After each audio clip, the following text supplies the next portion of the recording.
Good morning and welcome to Mass Memorial C.M.E. Church Sunday School. The theme for the quarter, God Frees and Redeems. Unit 1, Liberating Passover.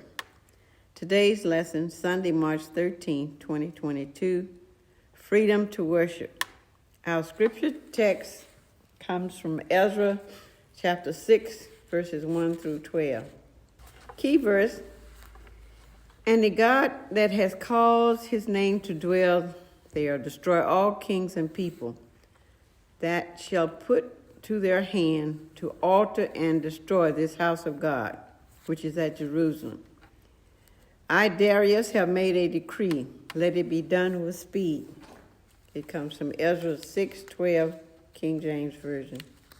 The aim for this lesson is to review the pivotal role of Darius in getting the new temple built in Jerusalem, to ponder excuses we offer for failing to act in accord with God's will, and to confess our failings before God, receive the joy of forgiveness, and get on with the task at hand. The lesson background, for those of you who listened to Ms. Griffin last Sunday, she gave an extensive background into Ezra. So I'm going to make it short. I'm going to give just a small amount of background for this lesson. Time and location takes place around 522 to 486 BC. Remember that the years go in reverse before Christ is coming. When after 70 years of Babylonian captivity, the Jews were allowed their freedom to return to Jerusalem. The book of Ezra is an account of the return of two groups of Jews from Babylon to Jerusalem and their rebuilding of the temple. This is a fulfillment of the prophecy Isaiah 300 years beforehand, and it's also a fulfillment of the prophet Jeremiah while they were in captivity. Now, the prophet Ezra. Ezra was a captive in Babylon. He was a scribe, which is one who records or writes, and he was also a priest. His main duty was to copy, interpret, and transmit the books of law. We know there are 5 books of law in the Old Testament: Genesis, Exodus, Leviticus, Numbers, and Deuteronomy. The other person that's important to this particular lesson is King Cyrus the Great. King Cyrus of Persia captured the Babylonians and made a decree which fulfilled both the prophecy of Isaiah and Jeremiah. King Cyrus, God touched King Cyrus's soul that he would be more favorable to the Jews or the Israelites. While they were in captivity under Nebuchadnezzar, he did not allow them to worship their own God. In fact, he put the 3 Hebrew boys in the fire furnace because they wouldn't bow down or they wouldn't eat the food, and then Daniel in the lion's den. So Nebuchadnezzar was far more cruel in that he did not allow them to worship and have their own culture while under his rule.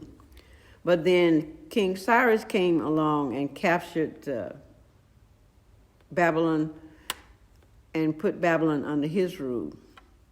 The other person important to this lesson is King Darius. King Darius came after Cyrus the Great. And King Darius initially made a decree, and his decree was to search for records that gave proof that the Jews had a right to return to Jerusalem to build the temple. And we'll get into why this was necessary as we get into our scriptures. But anyway, King Darius considered what Cyrus had done to be very important. So he wanted to find the official records that stated that they could return to Jerusalem. When we talk about a decree is a written command issued by rulers and effectively becoming law. Many of the decrees that were issued were finalized with a seal that was stamped onto the papyrus or the document. But decrees were often considered very important, and anybody who usually broke a decree could have their life taken. The other person that's important to the background in this lesson is Tananiah. He was the governor over the territory where the Israelites were to rebuild the temple. And he was actually kind of selfish because he wanted to make sure they had the right to build, because when they came back and they wanted to start building, he felt that it was a threat to his power. And he wanted to know who officially gave them the right to rebuild. And what he and a group of people did was went to Darius and asked him. And so Darius said, I will research and find out, which is what he did. And we'll see that as we get into our scriptures. The lesson scriptures, resurrected decree, which is Ezra 6, 1 through 4. I'm going to actually read 1 through 4, and then I will talk about it. Ezra 6, 1, then Darius the king made a decree, and search was made in the house of the rolls, where the treasures were laid up in Babylon. Ezra 6 and 2, and there was found at Achmetha in the palace that is in the province of the Medes a roll, and therein was a written record. Ezra 6 and 3. In the first year of Cyrus the king, the same Cyrus the king made a decree concerning the house of God at Jerusalem. Let the house be built, the place where they offered sacrifices, and let the foundations be strongly laid, the height thereof 80 cubits, and the breadth 80 cubits. And the fourth verse in this group, with 3 rolls of great stones and a row of new timber, and let the expenses be given out of the king's house. Okay, as we look at this, these 4 verses deal with trying to find the initial decree. It's like if you're building a house, you need to have the original mortgage papers. And so Darius decided that he would make a decree. And his decree went as far out as 450 miles and to the northern province, which is now Iran. And what he did, he found this decree in the House of Rolls. And what that is an archive which stored all of the royal decrees. And so the Persian Empire had developed a place where they could put all the laws, decrees, records of offering, and important items to that empire. And so after searching and having people look, he found what he was looking for. And so what he did, as he did that, he decided that he would allow the Israelites to build their temple at Jerusalem. And so this is how Darius was able to allow Tananiah to get out of the way of the Jews in building their temple. And God gave specific instructions on how it was to be built. Very large temple. There's no definition of height in this temple. Well, the height is 80, the breadth, but there's no definition of length in this temple. But Cyrus was a different kind of king.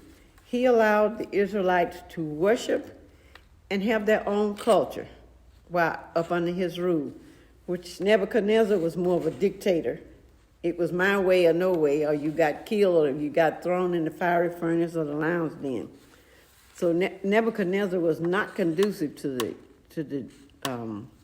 the Jews. And this last verse which talks about the rows, this is basically a description of the courtyard. If you go back and you look at the construction of all the temples, they had an inner courtyard, an outer courtyard, and then a very sacred area where the priest and only the priest was allowed. So this is why this section is called Restored Decree. Our next set of scripture is Ezra 6, 5 through 7. And I'm going to read all 3 of those verses and discuss it later. And this is called restored protection. This was very important because remember there were two sets of Jews and they ran into all kind of problems. They were fighting among themselves. The enemies were attacking them in the process of building the temple. But under Cyrus's rule and under Darius's rule, they were able to get it done. Ezra 6 and 5. And also let the golden and silver vessels of the house of God, which Nebuchadnezzar took forth out of the temple, which is at Jerusalem, and brought unto Babylon, be restored and brought again unto the temple, which is at Jerusalem, every one to his place, and place them in the house of God. Ezra 6:6. Now therefore, Tantaniah, the governor beyond the river, Shepharbiah, and your companions, the Aphrasites, which are beyond the river, be ye far from thence. In verse 7, let the work of this house of God alone. Let the governor of the Jews and the elders of the Jews build this house in this place. These are some very important scriptures because what Cyrus did, he was very involved with what the Jews wanted to do. And if you remember when Nebuchadnezzar went in and captured Jerusalem, he took all the gold, all the silver, all the fine cloth, anything that was of value. He took it out of Jerusalem and took it back to Babylon. And so when you look at Cyrus, he agreed to let the Jews have that back. He didn't have to. Cyrus was one of the wealthiest Persian kings of that day. And so he agreed and said that, let them have their gold and silver and take it back and put it in the temple. Verse 6 actually describes where Tantaniah was. And when they talk about beyond the river that they're talking about is the Euphrates River. And so this governor ruled that territory, and the modern day territory would coincide with the countries of Israel and Jordan. And so this is where Tantaniah ruled. And so you have to remember, Tantaniah was very skeptical of having all of these Jews come back, because there were a lot. There were quite a few of them that came back to Jerusalem to help build the temple. So he felt a little bit threatened by these large groups of people coming. If you remember the history of the Jews, when they got too big, they got put into captivity in Egypt as a control method, because they were reproducing and they were growing faster than the nation of Israel.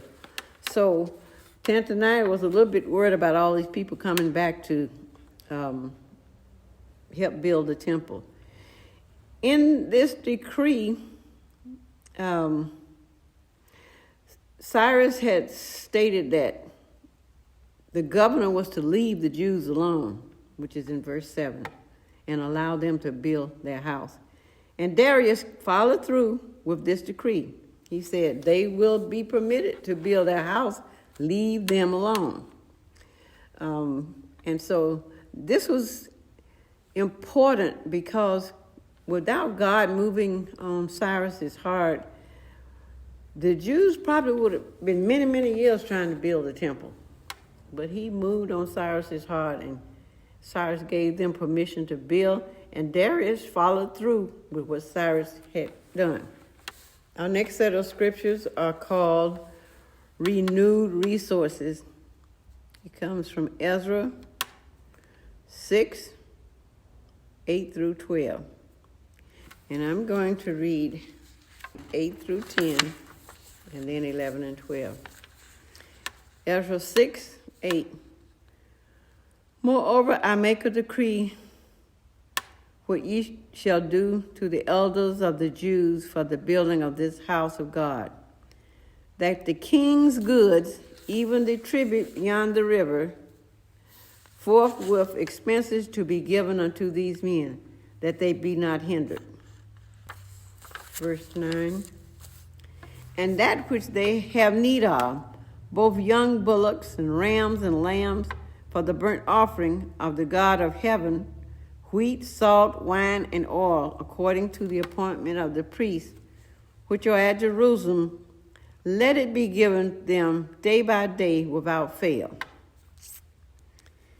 Ezra 6:10, that they may offer sacrifices of sweet savors unto the God of heaven, and pray for the life of the king and his sons. We'll talk about that verse. That's a very important verse in these scriptures. Ezra 11 and 12 also have made a decree that whosoever shall alter this word, let timber be pulled down from his house, and being set up, let him be hanged thereon, and let the house be made a dunghill for this. Final verse, Ezra 6:12. And the God that has caused his name to dwell there, destroy all kings and people, that shall put to their hands to alter and to destroy this house of God, which is at Jerusalem. I, Darius, have made a decree, let it be done with speed. We're going to discuss all of the verses except 11 and 12. We're going to go back to verses 8. And here it talks about what Darius is doing, and that the support for these Jews should come out of the king's money, the king's goods. No matter what it is, he wants the Jews to have money and what they need to build this temple at Jerusalem. And he not only gave money, he gave the people a tax break because he got his money by collecting taxes. So what he did, any money that probably would have gone to taxes, he allowed it to go to the Israelites for the provision of the temple. And so one other thing that Darius did that was so important, he allowed the Jews, he provided them with items for their burnt offering. Now remember, Nebuchadnezzar did not want the Jews to worship their God under his rule. But here Darius is, and Cyrus is setting up so that the Jews can have their burnt offering, whatever they need in this temple, including wine, wheat, any items that they needed, they were to be provided. And so he also said they were to have all these items without fear. And if they needed it every day, he says they should have it every day. He didn't put any stipulations. He didn't say, well, they can only get it once a week or they can only get it once a month. He said, whatever they need to make a burnt offering to their God, they should have every day. And so it's kind of interesting. He might have had an ulterior motive for doing this, because it says that he hoped that the Israelites would remember what he had done for the Jews. And he hoped that the Jews would remember how they were treated under his captivity, which means that he allowed them to worship their own God and to partake of their own culture. And he hoped that this, if he was a little bit lenient, it would foster a good relationship between the Persian government and other foreign gods, because God of the Jews was very foreign to Cyrus. He never committed, he never converted, but he did respect what the Jews were doing. And so he wanted to make sure they remembered him, and that undoubtedly he had a little bit of faith, because he said he wanted to make sure that they would pray for the king and his sons, pray for him and his sons. So that was important in this lesson. Now the other part of these verses, verses 11 and 12, deal with the consequences of going against his decree. And it was very drastic back then. It's drastic even for our day and age. Because he says, most of the time when a king made a decree, it was followed. It was not questioned. You couldn't go to him and say, why did you do this? Yep, you probably would get killed.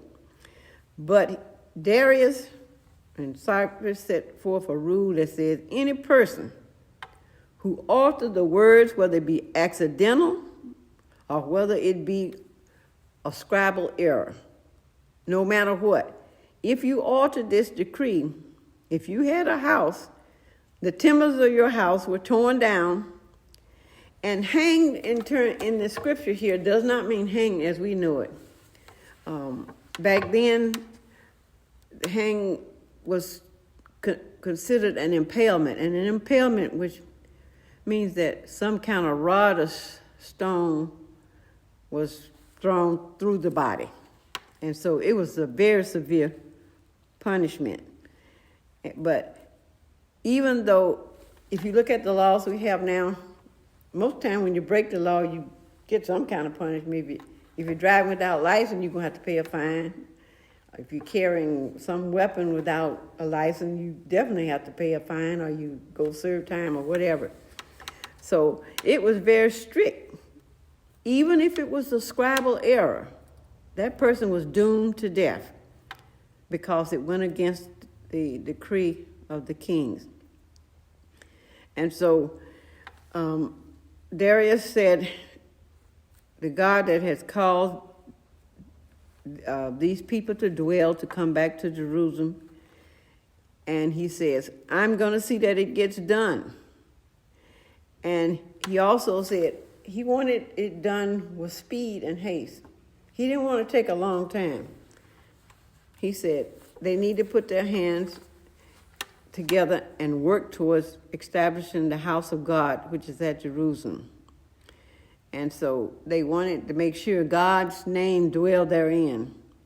And so Darius took whatever measures necessary to make sure that this happened. So this is an important point. He provided them with what they needed. He cleared the way by asking Hananiah to get out of the way and let them build the temple, because the king is over the governor. And so he said, you and your friends get out of the way and don't bother them while they're building the temple. So this was a very important situation of what they were doing to make sure that the Jews could worship their God. This is a good lesson for today, even though it seems a little bit archaic, but this lesson, in terms of practical application, deals with several things. Deals with obedience, deals with a change of heart, it deals with resistance. And so this lesson is entitled Freedom to Worship. And it involves an aspect of being obedient. Cyrus was obedient when God changed his heart.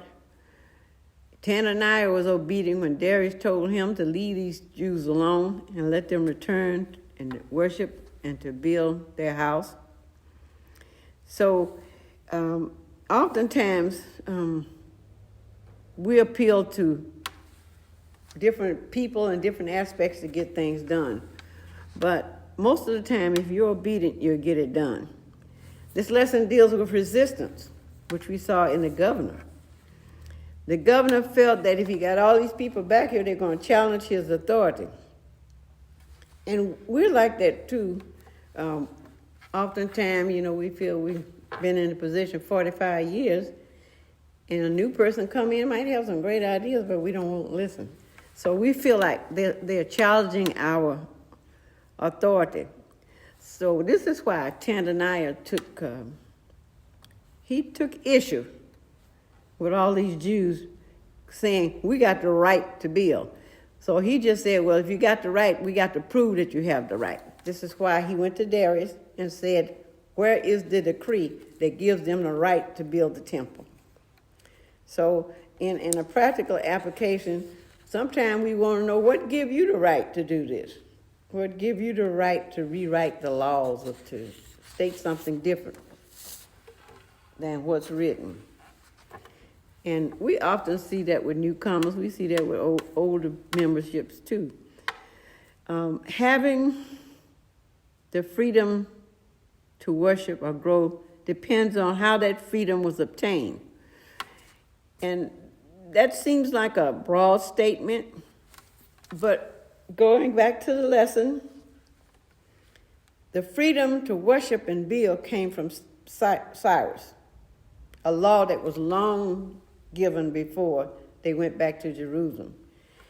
And as we think about our growth today, sometimes we need to search for documentation. Sometimes we need to say who was great-grandmother, who was Uncle Tom, or whoever. We want documentation as to who we are. And so Tandanaya just said, I need documentation.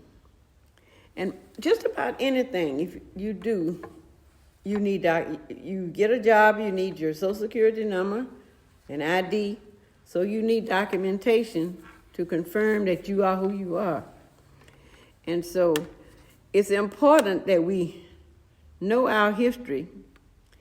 And we also need to question some of the laws that's been set forth. Especially in this day and age, we got laws coming to keep us from voting, to keep us from having enough precincts to vote in, to keep us from having absentee ballots. So sometimes we need to question. I think for us nowadays, we don't necessarily get killed or hung for asking questions, even though that's a possibility in some countries. So the practical application is to remember that it's important to know your history. It's important to know how you got where you are. And finally, success often depends on knowing how you got where you are. So many people say, I got here by myself. But that's not always the case. And this present day situation with Ukraine, we look there, it's very unnerving to see people who didn't bother anybody being killed and want to take them into captivity is what Mr. Putin wants to do. But some of us are very arrogant and are taking this for granted. Their situation you should not take for granted, because we'll say, well, it can't happen in this country. Yes, it can happen in this country. It depends on your mindset. And so the freedom to worship, the freedom to vote, to eat and dine where you want,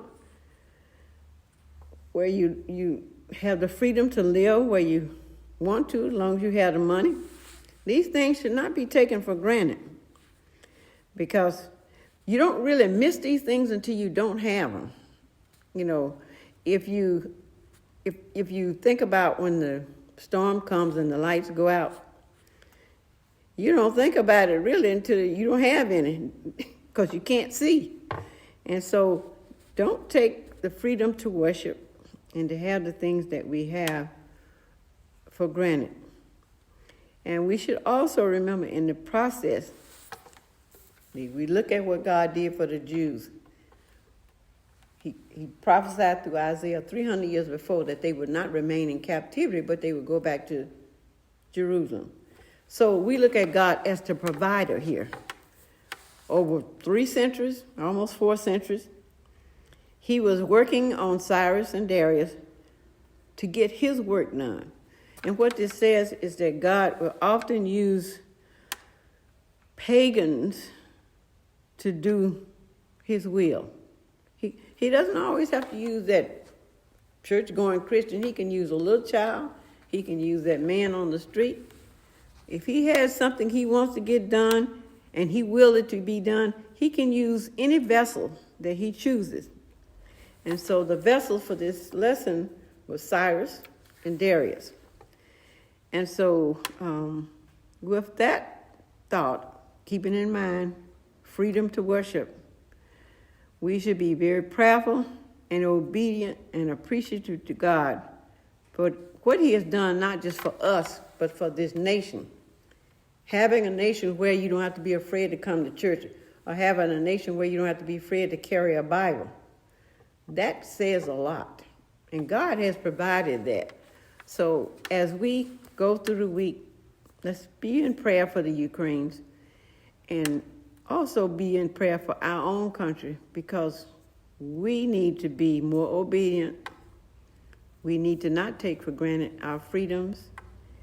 And on that note, I'm going to end a lesson, and I hope you've gotten some good thoughts from our lesson today. Please continue to watch us virtually, and we will continue to bring the Sunday school lesson to you. Thank you.